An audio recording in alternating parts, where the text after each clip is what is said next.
কোটা সংস্কার আন্দোলনকে ঘিরে স্মরণকালের মধ্যে ভয়াবহ সহিংসতার শিকার হচ্ছে বাংলাদেশ। নাশকতার ক্ষতচিহ্ন ছড়িয়ে ছিটিয়ে রয়েছে ঢাকার এক প্রান্ত থেকে আরেক প্রান্তে।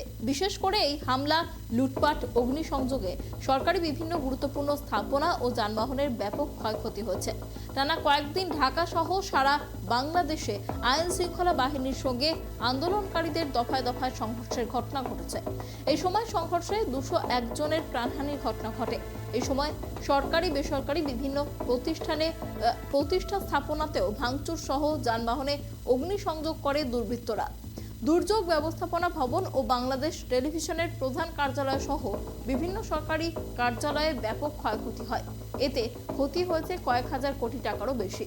পরিস্থিতি নিয়ন্ত্রণে আনতে গত শুক্রবার রাতে ঢাকা সহ সারা বাংলাদেশে কারফিউ জারির পাশাপাশি সেনা মোতায়েন করে সরকার। বর্তমানে জনমনে স্বস্তি ফিরলেও পুরোপুরি কাটেনি আতঙ্ক। এক প্রকার ভুতুড়ে পরিস্থিতি থেকে পরিত্রাণ পেয়েছে বাংলাদেশ।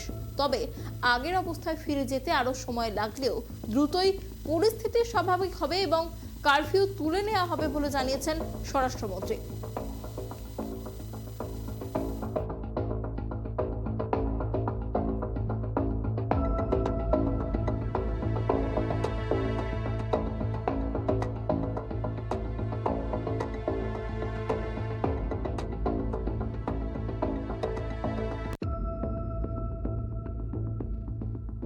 আজকে বিগত প্রায় এক সপ্তাহ হলো আমরা প্রায় জিম্মি দশায় পতিত হয়েছিলাম। আজকে কোটা বিরোধী আন্দোলনের ফলে আজকে যে আপিল বিভাগ যে রায় দিয়েছে, এই রায়কে আমরা সাধুবাদ জানাই।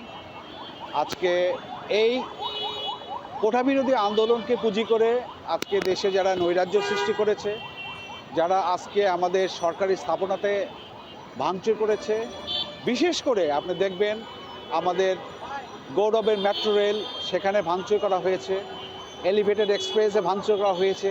বিশেষ করে আপনি লক্ষ্য করবেন যে খুব সেন্সিটিভ জায়গা জেলখানায় এখানে হামলা করা হয়েছে এবং সেখান থেকে যারা কয়েদি ছিল তাদেরকে নিয়ে আসা হয়েছে, বের করা হয়েছে। এরা কারা? এইসব দুর্বৃত্তদের চিহ্নিত করতে হবে।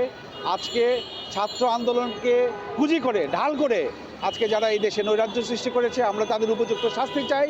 আমরা তাদের বিচারের আওতায় এনে তাদেরকে শাস্তি নিশ্চিত করতে হবে।